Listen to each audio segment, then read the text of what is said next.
Hey guys, welcome back to this week's episode of Weekly Hardware Recap. This week we have a lot of interesting graphics cards. Some of the more unique models because all of the basic ones have basically been already released. So yeah, let's get right into it. So the first graphics card that we have is the Gigabyte Aorus Extreme Water Force 2080 Ti. So this card, pretty cool. It has a lot of RGB. It looks good without the RGB too. Like, it's not just a big giant white spot where the RGB should be. Like, it looks okay. I mean, not my kind of thing. But you might like it, like the RGB zone. So yeah, it has a ton of RGB. Looks like RGB on a lot of RGB on the front. Looks like there's possibly RGB in the top. I don't think there's any RGB on the top besides the actual lighting up of just the acrylic. But yeah, so it has a boost clock of 1770 megahertz and a memory clock of 1767 megahertz. It features a nickel-plated copper block design with a plexiglass top, and it has a 16 plus 4 or 2, I don't know, 16 plus 3 power phase design. So yeah, pretty beefy, but not going to get you much because turing doesn't really overclock that well because of the power limits. So yeah, next card is also a Gigabyte card. It's the Gigabyte RTX 2080 Aorus Extreme Water Force with a boost clock of 1890 megahertz and a memory clock of 1767 megahertz. So yeah, this card has a 240 millimeter radiator, which is insane. Yeah, it looks interesting. It has like a window on the front that looks kind of like a wing. I don't know about the tubing either. The tubing looks like it's like sleeved, but like in a weird way. Then the fans, they're like really bright white, but they're RGB. They just look a little weird. So I don't want to be hating on this. It's pretty crazy, right? But yeah, so it has a 12 plus 2 phase, which is still pretty big. But yeah, so yeah, I don't really know about this card. It looks interesting, and it has a huge ass radiator. But other than that, I don't really know. I guess it's kind of polarizing design. So yeah, now we're going to move on to some Zotac cards. The first card, well, both of these cards are only available, probably, most likely only available in China or Asia. I don't know if it's just, I don't really know, but they're really cool. Have like a lot of RGB on them, bunch of RGB on the front, which like it doesn't look like that much, but I mean, after some of the other designs we've seen, like even from Zotac, it doesn't look that much on the front. But the top has this really cool like backplate with some like clear bits around the edges that light up RGB. The front has some RGB strip and logo. And yeah, so I don't know. Hold on. Yeah, so I don't really know what the power phase design is like, but it has a hell of a lot of chokes and capacitors on it. So yeah, looks like a pretty solid card, but I don't think a lot of people who watch me are going to be able to get a hold of it. And I think the same thing goes for the next card, is the Zotac X Gaming Plus. The thing about like this one, Ultra 3 fan design, it's got a lot less RGB. It's got some RGB on the front. It has this interesting thing on the back, which I think is the most interesting thing about this card. And so that's the only thing we're going to talk about. But it has this sort of ring around it, RGB ring. So it's a fan too. So it cools off like the back side of your GPU. Which, interesting. I don't know if it's effective. It looks okay. I mean, it looks like just interesting more than anything. But yeah, so that's that card. Just a typical triple fan 2070, but yeah, probably not a lot of people would get this. And then the next one I have is another Chinese, or I don't know where it's actually from, but Asian card, whatever. I feel like I'm being really racist. I'm not, I swear. I'm just trying my best. So yeah, this one is the Game Soul Geek Edition. Thanks. So this is a red card. It's got like some silver on the top, on one of the fans. No backplate. It feels like we're living in a faraway world here.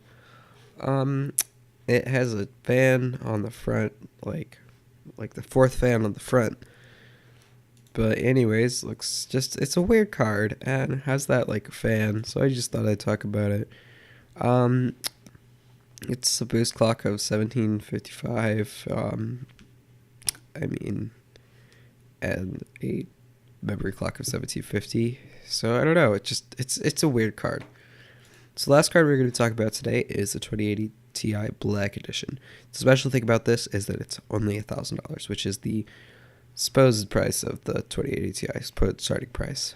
This is the only card we've seen, and it's out of stock by now. But anyways, let's talk about the physical first, which I think is a little bit controversial. The thing that I'm not happy with is the clear part. Like, I don't like that. Like I mean, the whole shroud design, it's different. It's interesting. Like, in some ways, it's kind of cool. Like, their triple fan looks better than this, but I don't know. I just don't really like it. It just looks really cheap, in my opinion, and I don't think I would like that in my system. But hey, I don't know. If it's only $1,000, then it's a pretty good deal. It's not cheap, but it's still a good deal. And if you want that. So yeah. It's just got two fans, which is a little bit special, and it has their ICX2 cooling. Nothing really else that I really want to talk that's special or I want to talk about. It's basically just a stock 2080 Ti dual slot, but with the EVGA cooler. So the next cool thing that we've got is the motherboards. First one we got is the Z390 Designare motherboard, and to be honest, I'm just kind of disappointed. Like, it's a cool looking board, but I feel so let down. Like, I think the cool thing about the Designare was, like, the first one, it was like all white and blue, and that looked really awesome, and there were no other boards out there. And then they changed to silver, and it was like, okay, I like the white and blue, and I would have rather had that, but the silver still looks pretty cool and very unique. This one, like, it's just a black board with like a couple bits of silver on it. Like, come on, where's like people's like these boards? Like, like, I get it that you don't want to have to make people choose between a colored one, like, if that's the only option. But if you have multiple options, like, just make a colored one. If they don't want the colored one, they could just get another board from you. Like, maybe it won't be exactly the same, but like, I don't know. We need some special boards. Like, not everything needs to be black or gray. But yeah, so I mean, we've got 2 gigabit LAN, display outputs for some reason. It does not have finned heatsink, which sad, very sad. Yeah, I mean, it just looks like a normal board. We've got a Wi-Fi on it, which is nice, but we've only got two M.2 slots, which, I mean, late 2018, like, is that really is that really good enough? I don't know. Also have a PCIe power connector. We got some just lights all over, probably RGB. They're only blue in here, but they're RGB for sure. I mean, if they're not, I'll be very surprised. But yeah, it's just got this interesting design. I don't know, I think it would look cool in white or all silver, but it's black. I don't know. The next board is also a gigabyte board. This gigabyte board is the x299 WU8, which, weird name. It almost looks like WUB, just WUB, WUB. I don't know. But the thing about this was like, oh man, that looks really cool. I really like how it's like all like extremely black out, like no variation design. Was thinking back to like the Asus Sage workstation boards. Like, there's like gray, different colors of gray. It's like a little bit green, and there's like a bunch of white on the heat sinks, and like, I don't know. I'm not really a fan of that. But I do like this one. I like the design. And I was like, hey, I want to go look at what it's like compared to the other one.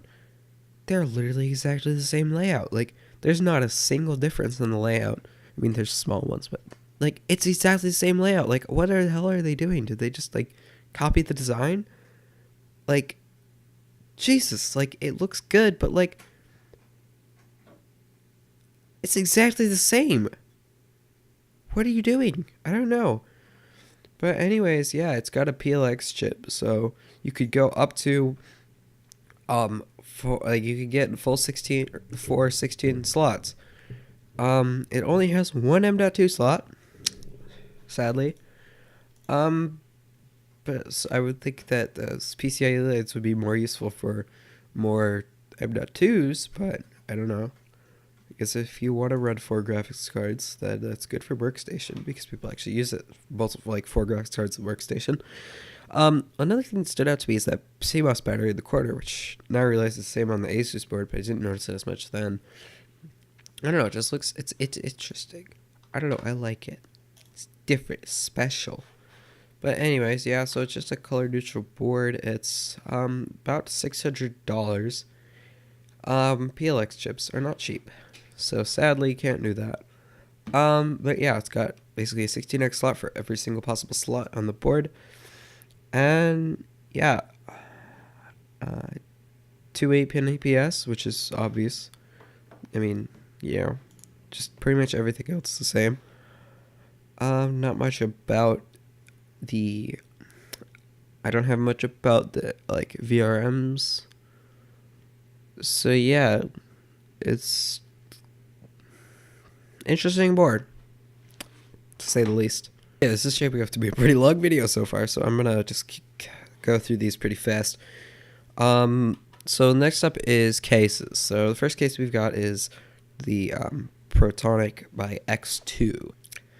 So if we're gonna sum this up in short, it's basically an 11 dynamic, but less refined and has glass on the back. If you want the glass all around, then it's probably not a bad case, but doesn't have rubber grommets. It's a little bit less unfinished, in my opinion. It's got a bunch of RGB fans on top and on the front. I don't know if those are included, but, you know, looks okay. Probably fine, but I would say that the 11 Dynamic is probably a better case. We also have the Landcool 1 White, which is going to be about $100, a little bit more expensive than the now reduced, like $85 Landcool 1 Black Edition. Well, I mean, I shouldn't say edition, just normal edition. Yeah, so it's just white. It's got the silver brushed metal on the front, and that's about it. It's exactly the same as the other one. Who would have guessed? So the next one is the Cooler Master SS600M. This is a really interesting case, but I'm not going to spend a lot of time on this one because it's been released, it's been reviewed already. If you want to go find a lot more detailed review or overview, you could go find that. But to sum it up in short, it is a sort of chimney sort of design case. So all the air comes in from the bottom, goes to the top. Because of this, like the front and the back are completely sealed off. You might think that's bad for airflow, but it's better for just having one continuous way of airflow.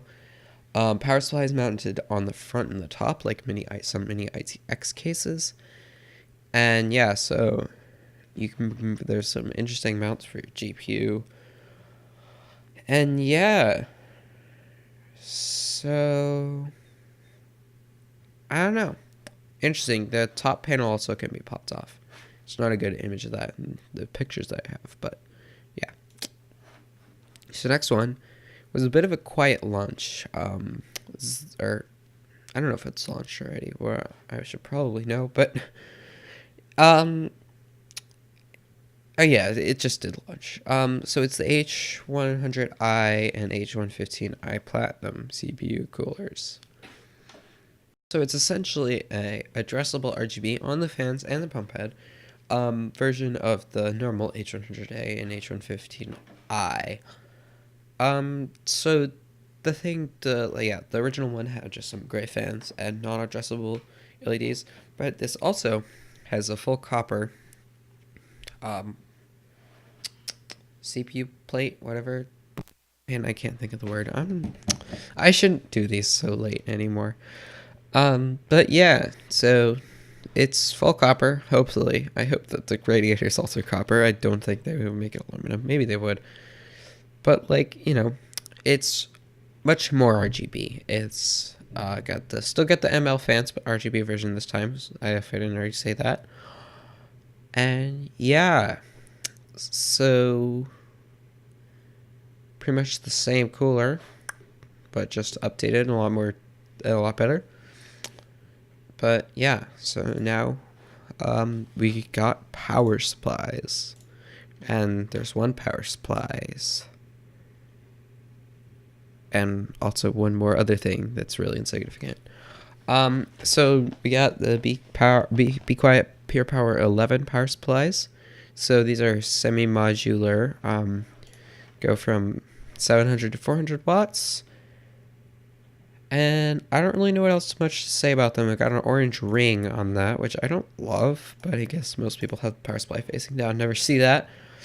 It just looks like a pretty solid power supply. It is 80 plus gold rated. All of them are. And yeah, that's about it. So just some new power supplies from Be Quiet. If you wanted one of those, then you got an updated version. And the last thing is, guess what? You thought that you might make the whole episode of this show without seeing a tough rebrand. Nope. Team Group. Latest to join the bandwagon with their Delta and Delta RAM and what is their RGB SSD called? It's also the Delta. Yeah. Sorry, I need to make a script for myself or something. I don't know. Just doing this off the top of my head. So yeah, maximum 1 terabyte capacity for those. Blah, blah, blah. Guess what? They're exactly the same as the other ones. And nobody really cares. Nobody's really going to buy them. And they don't even look that great. I mean, the SSD looks good. Okay. But the RAM, I don't know. I don't love it. I mean, you don't even see it from most angles. I don't know. I just think this tough thing is stupid. But that's me, and thank you guys for watching. Sorry I was a little bit pessimistic this episode. But yeah, I don't know. A lot of cool products this time. Thank you guys so much for watching. If you want to see more of this, hit the subscribe button, and maybe check out my mods or other videos. So yeah, bye.